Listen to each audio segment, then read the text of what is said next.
Salve, Padawan! Hoje a gente vai continuar a nossa série, vamos para a nossa segunda aula sobre a sinalização celular. Especificamente hoje a gente vai falar sobre proteína G e sobre o AMP cíclico. E aí a gente vai fazer agora, na introdução, um flashback da aula anterior. O que de mais importante que a gente aprendeu na aula anterior? Nós aprendemos que existem moléculas que são produzidas por determinadas células e essas moléculas servem como sinalizadores. Podem ser chamadas moléculas sinalizadoras ou podem ser chamadas ligantes ou ligandos. Então, essas moléculas, em um determinado momento do organismo, do metabolismo do organismo, algumas moléculas são produzidas, como por exemplo os hormônios. Algumas moléculas são produzidas e essas moléculas podem atuar na mesma célula ou podem atuar em outras células. Essas moléculas, esses ligandos, esses ligantes, eles vão sinalizar para receptores específicos que aqueles receptores específicos presentes em outras células podem desenvolver, a maioria deles, cadeias cadeias ou cascatas é a palavra, cascatas bioquímicas que vão lá na frente resultar em um produto ou a transcrição de um gene que aquela célula que foi sinalizada precisa naquele determinado momento. Tá, queridos? Então, existe aí toda uma linha, existe toda uma sequência. Em um determinado momento do organismo, um determinado grupo de células necessita um produto, necessita uma expressão de um gene. Então, o que acontece? Uma célula vai liberar um ligante. Esse ligante vai caminhar por ali, pode ser pela corrente sanguínea, no caso dos hormônios. Esse ligante sinaliza receptores de membrana, por exemplo, podem ser receptores internos. Receptores de membrana sinalizam esses receptores. Esses receptores vão desencadear cascatas bioquímicas que lá na frente vão resultar em uma atividade, em um produto ou na transcrição de um gene que aquela célula está precisando, está necessitando naquele momento. Então, hoje nós vamos falar especificamente sobre a proteína G e sobre o AMP cíclico. A proteína G, ela está aí está aí atuante, envolvida nessa cascata bioquímica, e o AMP cíclico é um segundo mensageiro também que tem o seu papel importante nessas cascatas bioquímicas de muitas células. Ok, queridos? Então, por nada, depois da vinheta, a gente volta... Eu sou a Ariane de Azevedo, eu sou professora de Biologia e esse é o meu canal Biotecnologia Descomplicada, que tem o objetivo de ajudar aos alunos que estão aí no ensino superior e precisam daquela forcinha aí na parte da biologia molecular, da genética, citologia e aí mais na parte de biologia molecular. Ok, queridos? Um beijinho, fica comigo. Depois da vinheta, sinalização celular, parte 2.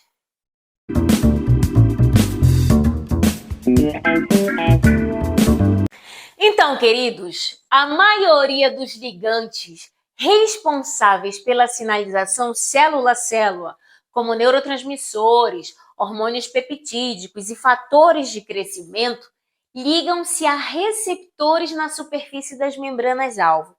Então, vamos aí tentar entender como é que acontece. Em um determinado momento, falei lá na introdução, em um determinado momento, uma célula necessita algo, necessita produzir algo, necessita uma ação bioquímica, um resultado bioquímico, ok? Então, o que vai acontecer? Um outro grupo de células, por exemplo, pode ser a mesma célula, né? Vocês viram lá na aula anterior, mas pode ser um grupo de células ou a mesma célula fazer esse movimento, mas a gente vai tratar aí de células diferentes, tá? Então, uma determinada célula produz um ligando. Esse ligando vem e vai atuar em um receptor, nesse caso aqui, no receptor de membrana. Esse receptor vai desencadear, nesse caso, uma cascata bioquímica, e o final dessa cascata bioquímica existe a produção, a ação ou a transcrição de um gene que aquela célula está necessitando naquele momento, ok? Então, a gente pode concluir com isso que a sinalização celular pode resultar, sim, claro, na expressão gênica, ok? Na expressão gênica de vários genes e produção de várias proteínas. Lá na frente, claro.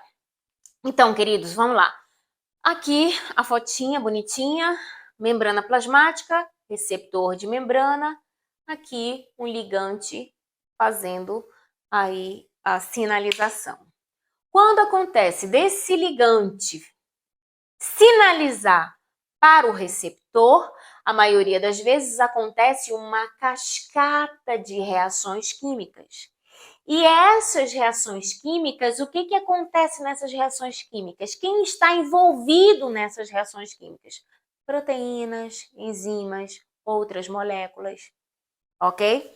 Então, tudo isso aqui, toda essa cascata bioquímica acontece para resultar em algo que aquela célula está necessitando naquele momento. Que célula? A célula-alvo. Beleza? Então, e aí a gente vai ver que existe uma proteína que está super envolvida aí, tá? E a proteína G está envolvida em quê? Nas sinalizações celulares, ok? Então, a maior família de receptores de superfície, membrana plasmática, receptores de superfície celular, transmite sinais para a célula através de proteínas que se ligam a nucleotídeos de guanina chamado proteína G. Agora vocês vão ver a parte mais fofinha. Então, que eu gosto muito assim desses esqueminhas. Então, como é que acontece? O ligando ou ligante vem e aqui está o receptor de membrana e a gente vai falar sobre ele. Os receptores acoplados ou ligadinhos ali à proteína G são um grupo de proteínas estrutural e funcionalmente relacionados, caracterizadas por possuírem 7 hélices transmembrana. Então, aqui, ó, cada coisinha dessa são hélices transmembrana.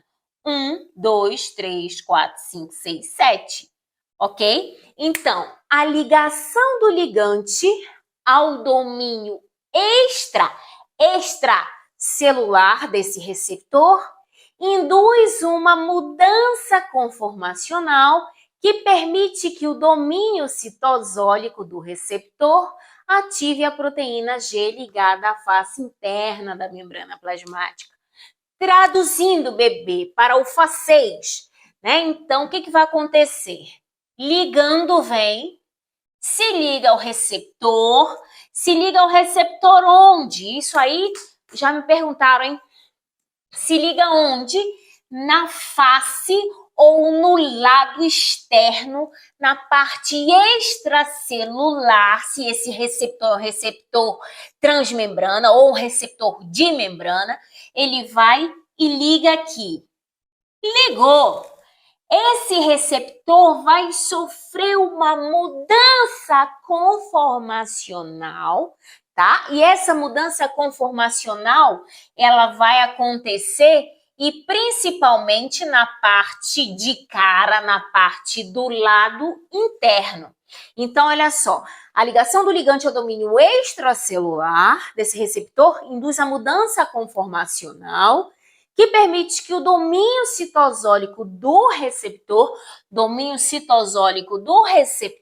ative a proteína G ligada à face interna da membrana plasmática. Então, aqui está a proteína G.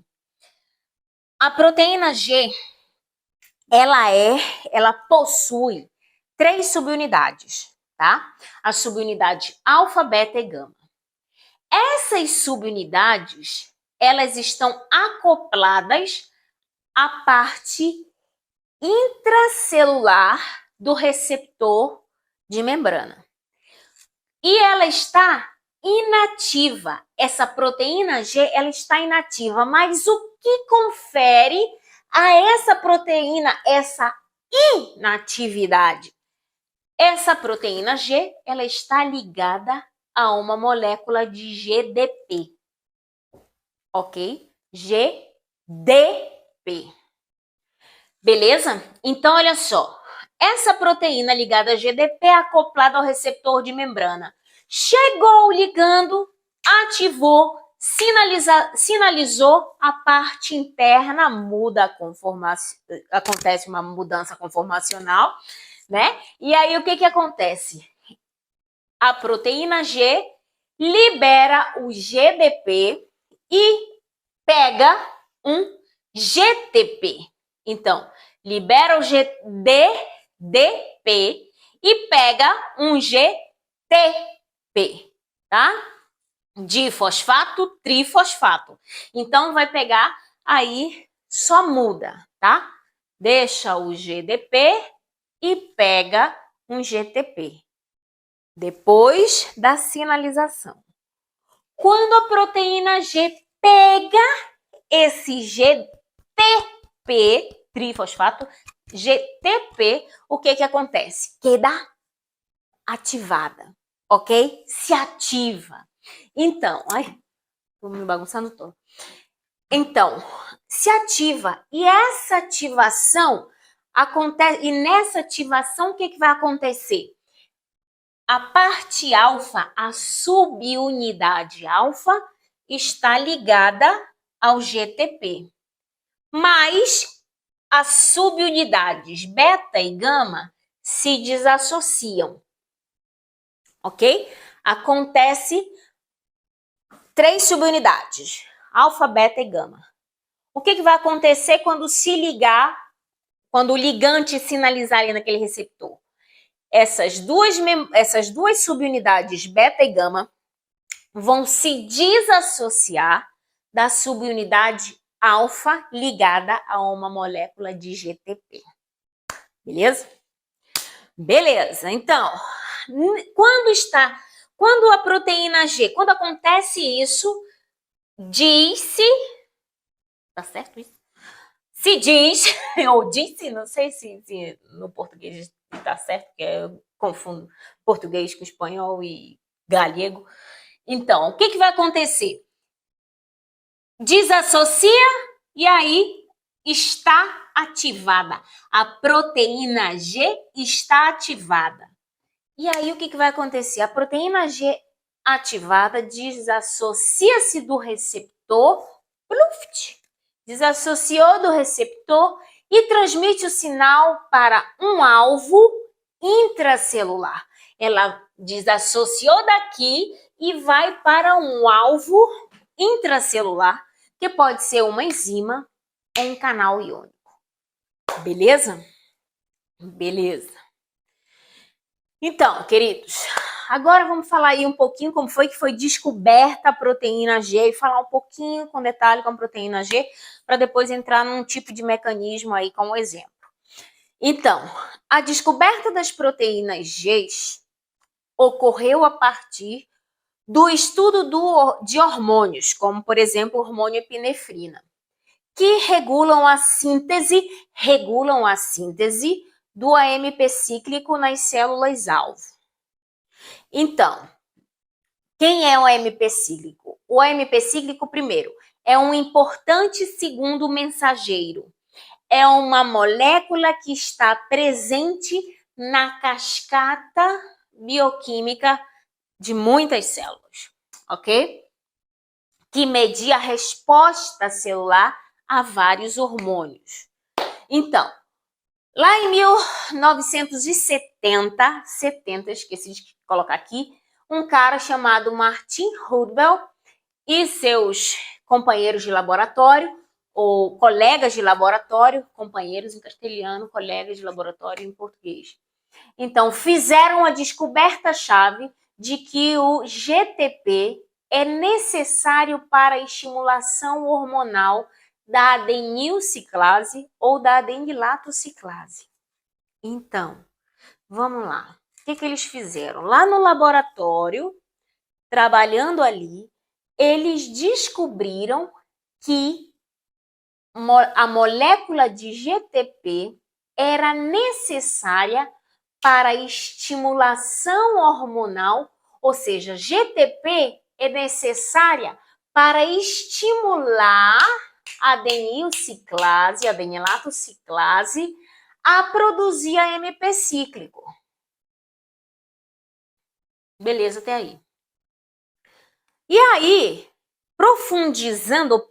aprofundando os estudos, o que aconteceu?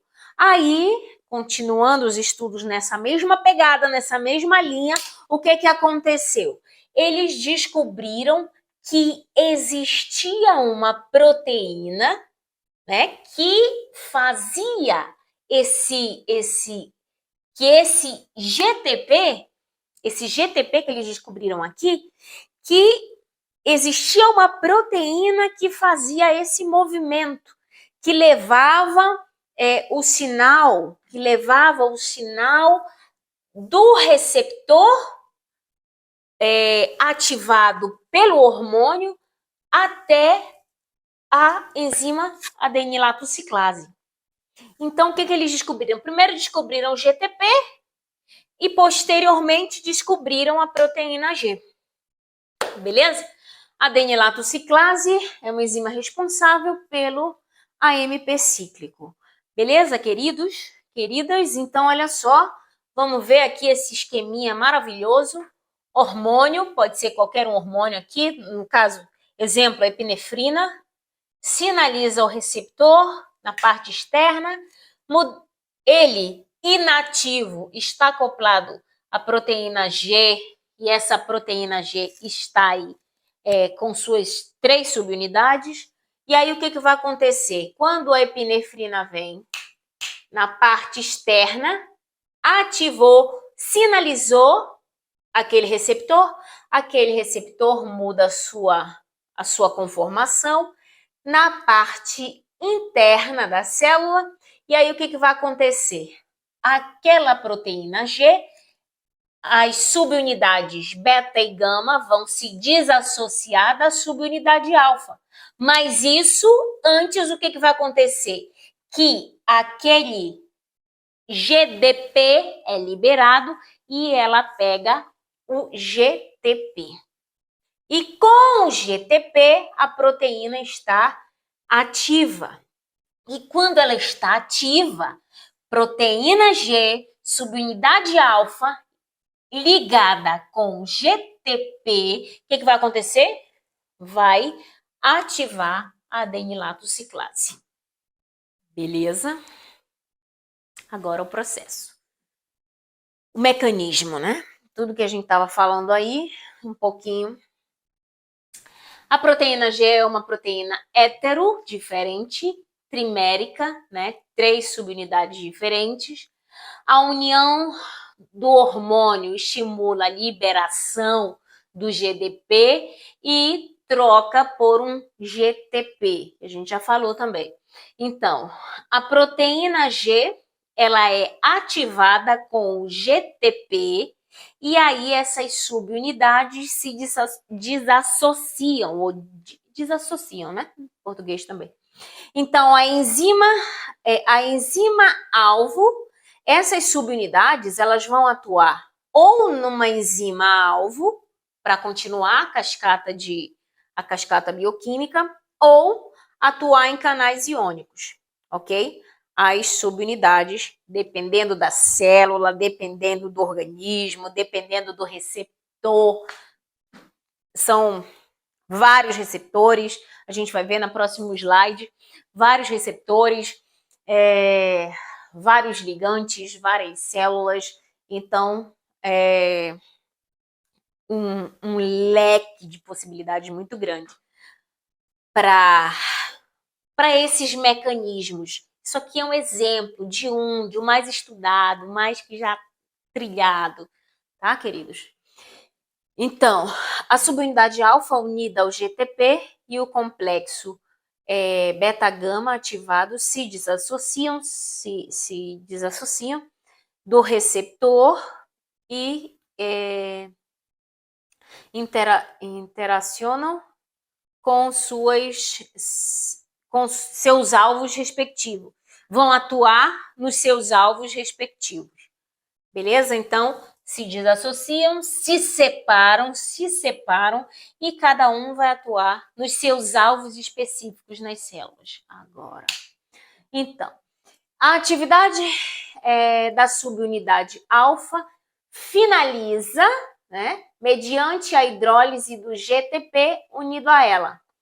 E a subunidade alfa inativa unida ao GDP se reassocia com o complexo beta e gama. Então, o que vai acontecer aí? Acabou aquele momento que aquela célula queria desenvolver, desempenhar aquele resultado? Acabou. E aí, o que vai acontecer? Que vão voltar tudo de novo como nada aconteceu, sabe? Então, vão voltar tudo de novo, aquela GTP, né? Vai passar por uma hidrólise, vai ser liberado um fosfato inorgânico e vai ser transformado em GDP ligado à subunidade alfa. E aí, quando ela está assim, ela já vai e se liga às outras subunidades e posteriormente ao seu receptor específico. Beleza, queridos? Então, tudo de novo. O estado inativo da subunidade. No estado inativo, a subunidade alfa se une ao GDP, constituindo o complexo de novo, né, com beta e gama. E tudo bonitinho como anteriormente. Beleza? Como no comecinho. Para que vocês tenham uma ideia da complexidade da coisa, então, o genoma humano, ele codifica 21 subunidades alfa, codifica 6 subunidades beta e 12 subunidades gama diferentes. Então, existem muitas proteínas G que essas subunidades se reorganizam aí de várias formas. Essas subunidades se reorganizam de diferentes formas, formando proteínas G diferentes. E existem muitos receptores diferentes, muitos ligantes diferentes, muitas cascatas bioquímicas diferentes e muitos resultados diferentes para determinadas células. Então, tudo isso aí, gente, todo esse caminho para cada ponto desse, existem diferentes moléculas, diferentes proteínas, diferentes mecanismos, diferentes receptores, diferentes resultados de atuação para aquela determinada célula, naquele determinado momento. Beleza? Então, a complexidade, é grande. Então, existem diferentes proteínas G, diferentes receptores. Essa panóplia de proteínas G se acopla a receptores a diferentes alvos intracelulares, né? Então, diferentes receptores, diferentes proteínas G e diferentes alvos intracelulares. Agora a gente vai falar sobre um mecanismo né, da epinefrina, onde a epinefrina é o primeiro mensageiro. Né? Então, vamos ver todo o mecanismo. É um mecanismo super conhecido, por isso que existem vários livros que trazem esse mecanismo, é um mecanismo conhecido, por isso que pode ser um mecanismo possível para uma questão de prova, beleza? Então, olha só, via Camp, segundo mensageiros e fosforilação de proteínas. Então, desse mecanismo, a gente já conhece essa primeira parte, que é um ligante vem aqui no receptor, sinaliza, o receptor muda de conformação, o receptor está acoplado à proteína G, muda sua conformação, a proteína G libera o GDP e se liga ao GTP, se desassocia das subunidades beta e gama e a subunidade alfa ligado ao GTP se liga à adenilato ciclase, fazendo com que ela se ative. Adenilato ciclase ativada. Depois que a adenilato ciclase se ativa, o que vai acontecer? Ela vai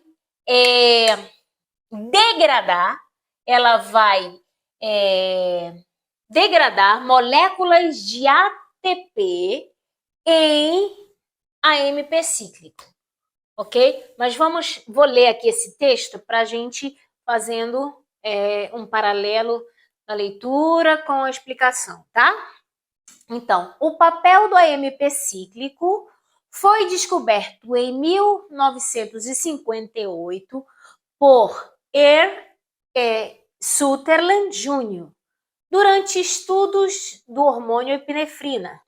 Então, e o que faz o hormônio? O hormônio epinefrina, ele estimula a degradação do glicogênio em glicose nas células musculares. Então, o Sutherland, ele fez esses experimentos, essa descoberta, fazia experimentos, né? Então, fez essa descoberta e aí o que aconteceu? O raciocínio.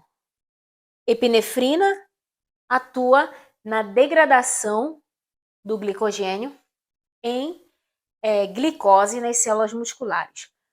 Mas isso, gente, tem toda uma parafernália, tem todo um mecanismo. Então, Sutherland descobriu que a ação da epinefrina era mediada pelo aumento na concentração intracelular de AMP cíclico, levando ao conceito de que o AMP cíclico é um segundo mensageiro. Então, o que acontecia? A epinefrina aumentava a concentração de AMP cíclico. Então, qual foi a sacada? Levando ao conceito de que o AMP cíclico é um segundo mensageiro e o primeiro é a própria epinefrina.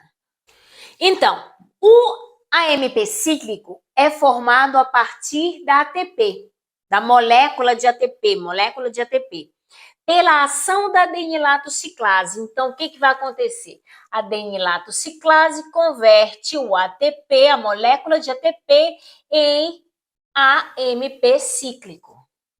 Beleza. Então, a maioria dos efeitos do AMP cíclico nas células animais é mediada por uma proteína quinase dependente de AMP cíclico. Então, olha só o mecanismo. Então, a adenilciclase transformou ATP, converteu o ATP em AMP cíclico. O que vai acontecer? Esse AMP cíclico, uma molécula de epinefrina vai fazer com que aumente a concentração desse AMP cíclico nessa célula. E aí esse AMP cíclico, ele vai se unir a moléculas de uma proteína quinase A. Então, existe uma proteína ali nessa cascata, né? Existe uma proteína chamada de proteína quinase A ou PKA. Então, repetindo, a maioria dos efeitos do AMP cíclico nas células animais é mediada pela ação de uma proteína quinase dependente do AMP cíclico. Essa proteína, ela necessita desse AMP cíclico para que ela funcione. E ela vai funcionar como? O AMP cíclico se liga, né? Liga-se a subunidades reguladoras dessa proteína quinase. Então, o AMP cíclico liga-se a subunidades reguladoras, levando à dissociação das subunidades catalíticas. Então, a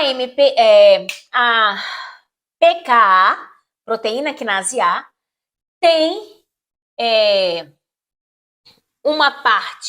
duas partes reguladoras e duas partes catalíticas.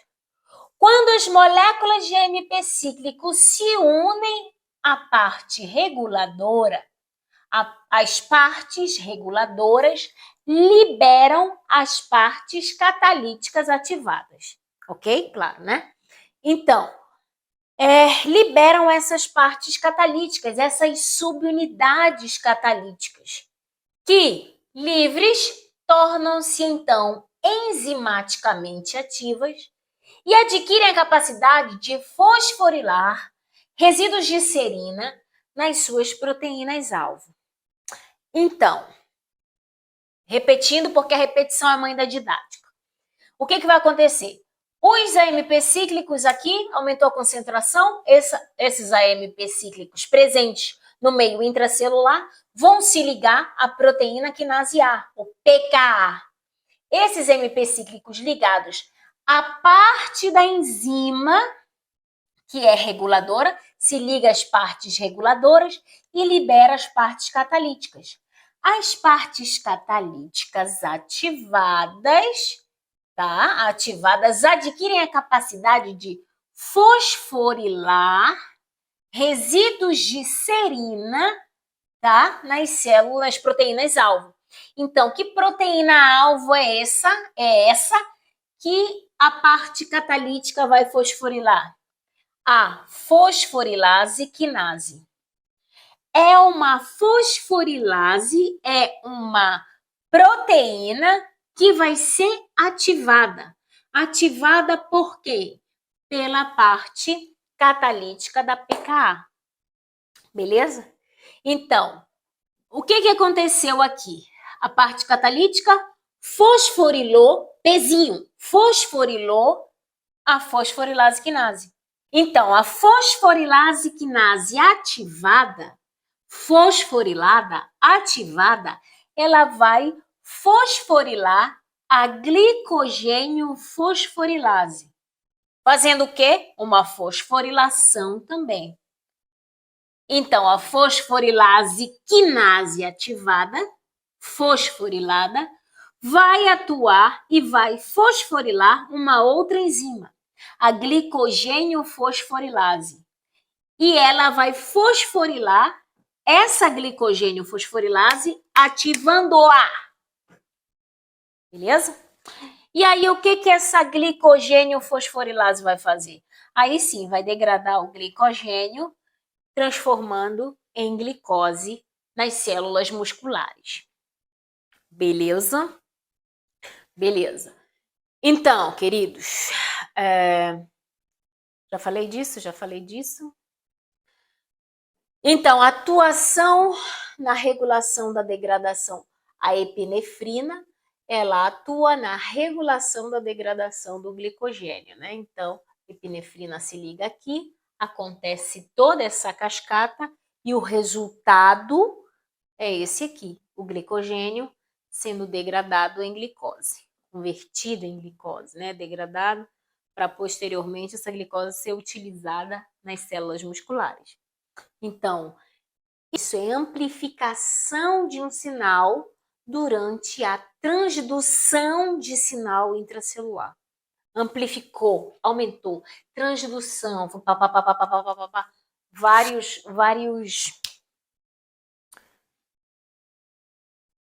mecanismos. É um mecanismo completo, mas que tem várias etapas. ok? Então, queridos, eu coloquei aqui para vocês visualizarem um pouco melhor, né, a PKA, que é a proteína quinase A. A proteína quinase A, que é aquela proteína que vai fosforilar a parte catalisadora, que vai fosforilar outras enzimas para que aconteça, para que siga a cascata bioquímica para desempenhar uma função lá na frente, no caso anterior que nós vimos, convertendo o glicogênio em glicose, moléculas de glicose no tecido muscular. Então, olha só, partes, como o Jack. Subunidades reguladoras, possui duas subunidades reguladoras, duas subunidades catalíticas. As moléculas de AMP cíclico vão se unir às subunidades reguladoras. Quando essas moléculas estão acopladas no seu sítio, na parte reguladora, aí as partes catalíticas são liberadas, já ativadas, tá? Para que posteriormente possam fosforilar outras enzimas, beleza? Em muitas células animais, o aumento do AMP cíclico ativa a transcrição de genes-alvo específicos, que contém uma sequência reguladora chamada elementos de resposta AMP cíclico, ou CRE. Então, vamos lá, vamos ver como é que é esse mecanismo. Então, depois que a parte catalítica da proteína quinase A, ou PKA, é desassociada, é liberada, as duas partes são liberadas e elas estão ativadas. Quando elas estão ativadas, elas entram no núcleo e fosforilam um fator de transcrição, fatores de transcrição chamados de CREB. Esses fatores de transcrição, eles vão recrutar coativadores e vão fazer o quê? O que vai acontecer? Vai acontecer posteriormente a transcrição daqueles genes-alvo específico.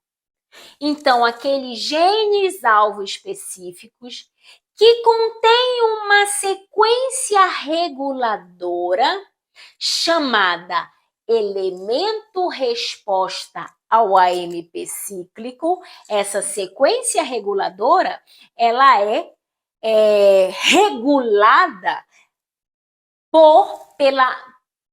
pelo crescimento da quantidade de AMP cíclico que naquele determinado momento vai acontecer na célula, quando ela necessite o quê?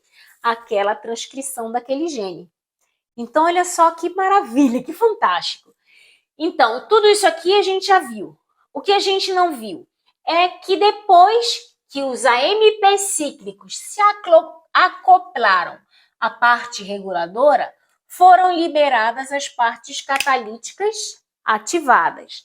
E aí, o que vai acontecer? Essas partes catalíticas vão fosforilar fatores de transcrição, os fatores de transcrição daquele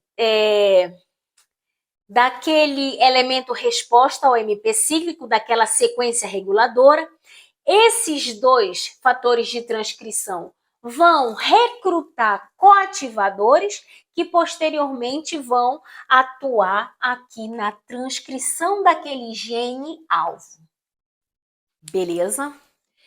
Então, o sinal do citoplasma para o núcleo é transportado pela subunidade catalítica, transportado para o núcleo, a subunidade catalítica, que vem a partir da proteína quinase A, né, que sai da proteína quinase A, e esse tipo de regulação da transcrição gênica pelo AMP cíclico desempenha um papel importante no controle da proliferação, sobrevivência e diferenciação de diversos tipos de células animais, além de estar envolvido no processo de aprendizado e memória, né? Então, acontece esse tipo de regulação da expressão gênica, beleza? Então, outro ponto importante, olha só, gente, que fantástico, vamos raciocinar.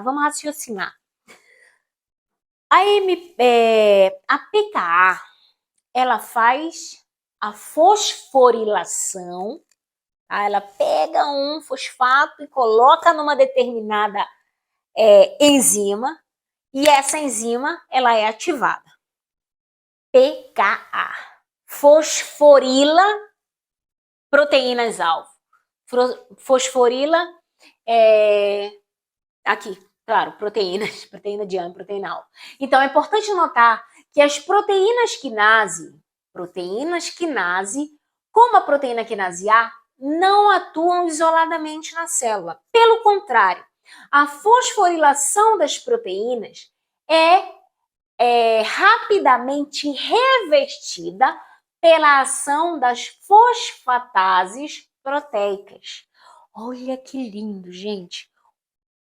Um grupo fosforila e o outro desfosforila. Um grupo fosforila segundo a necessidade naquele momento daquela via metabólica, daquela via bioquímica, e quando aquela via já resultou em uma ação, produto ou transcrição de um determinado gene, não necessita mais daquele resultado, o que vai acontecer? Vai acontecer a desfosforilação por um outro grupo de enzimas. Para que eternamente um determinado gene não fique transcrevendo um gene, seja transcrito eternamente. Deu para entender? Então, enquanto uma fosforila, outra desfosforila. Um grupo, né? Um grupo. Enquanto um grupo fosforila, outro grupo desfosforila. Fosforila para quê? Para um determinado resultado, naquele determinado momento, para aquela determinada célula. A célula alcançou aquele resultado? Alcançou. E agora o que vai acontecer? Vamos desfosforilar para que essa cascata não continue eternamente acontecendo. Desfosforilamos e para esse resultado, essa atividade, essa transcrição de acontecer. Beleza? Então, queridos, essas proteínas fosfatases servem para terminar a resposta iniciada pela ativação da proteína quinase mediada por receptores. Então, aqui está a proteína-alvo. A proteína quinase A, ou a pKa, fosforilou, ela ficou ativada. Ela ativada aqui, ela pode ativar outras até um resultado final. Ok? E aí, o que vai acontecer? Essa proteína deve ser desfosforilada e inativa. Quem faz essa desfosforilação? A fosfatase proteica 1. Ok?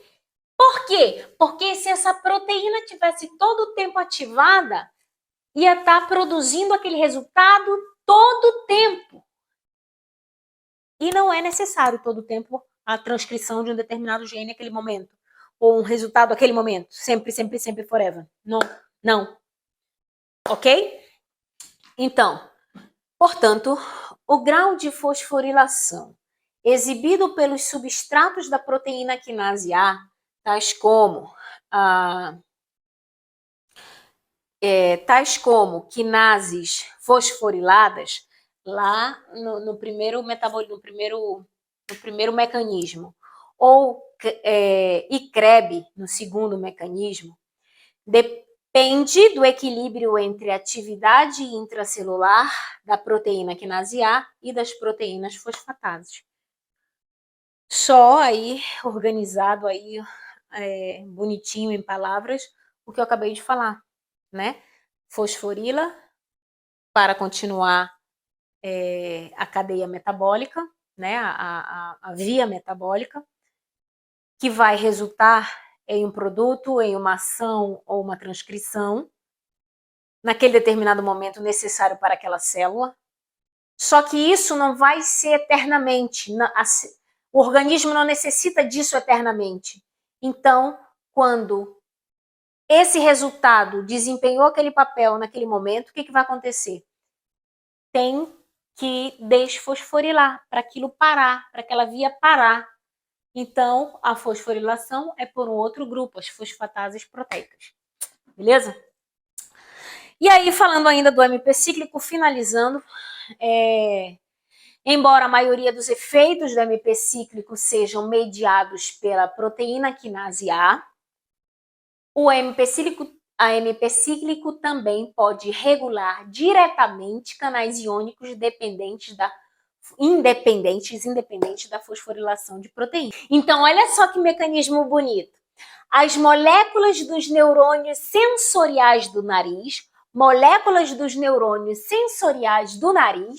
elas vão sinalizar para os receptores acoplados à proteína G dos neurônios.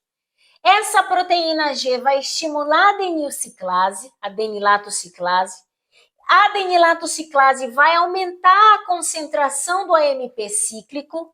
Esse AMP cíclico, esse aumento na concentração do AMP cíclico vai fazer com que canais iônicos presentes na membrana do neurônio se abram e aconteça a despolarização da membrana, permitindo ou continuando o mecanismo, resultando no impulso nervoso e aí a detecção dos olores. Que bonito, hein? Esse mecanismo aí é muito bonito. Então, queridos, que mais? O AMP cíclico funciona como uma segunda molécula na detecção de olores. Foi o que eu falei anteriormente. Bueno, meus amores, bueno. Então, meus amores, terminamos por aqui. Eu espero que vocês tenham entendido, né? A gente falou de 3 mecanismos diferentes. O primeiro mecanismo foi com a adenilatociclase, com a fosforilação lá da PKA, né? Com a fosforilação a PKA que faz a fosforilação, né? De outras enzimas. Também vimos a parte da transcrição de alguns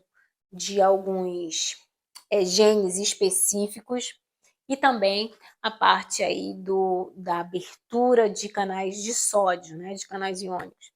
Então, queridos, eu espero que tenha ajudado. São mecanismos importantes. Eu sei que às vezes eu me venho, como diz aqui, eu me venho muito arriba, né, e já me fico um pouco afoita demais. E repito muitas vezes, porque eu quero que seja claro, que as palavras saiam bem, tá? Então, que vocês entendam, às vezes eu sou repetitiva, mas é porque é a minha forma, é a minha didática para que vocês realmente entendam e aprendam. Eu espero que vocês tenham gostado da aula. Se vocês gostaram, dê aquele like, dê aquele joinha, ajudem aí a professorinha. Olha, na hora que acabou a bateria do notebook. Então, queridos, eu espero que vocês tenham gostado. Se vocês gostaram, dê aquele like, aquele joinha, se inscrevam no canal, ativem o sininho, fiquem até o final do vídeo, me sigam nas redes sociais, comentem aqui se vocês gostaram. Se vocês não gostaram, sejam carinhosos, por favor. E um beijinho e que a força esteja com vocês. Tchau, tchau.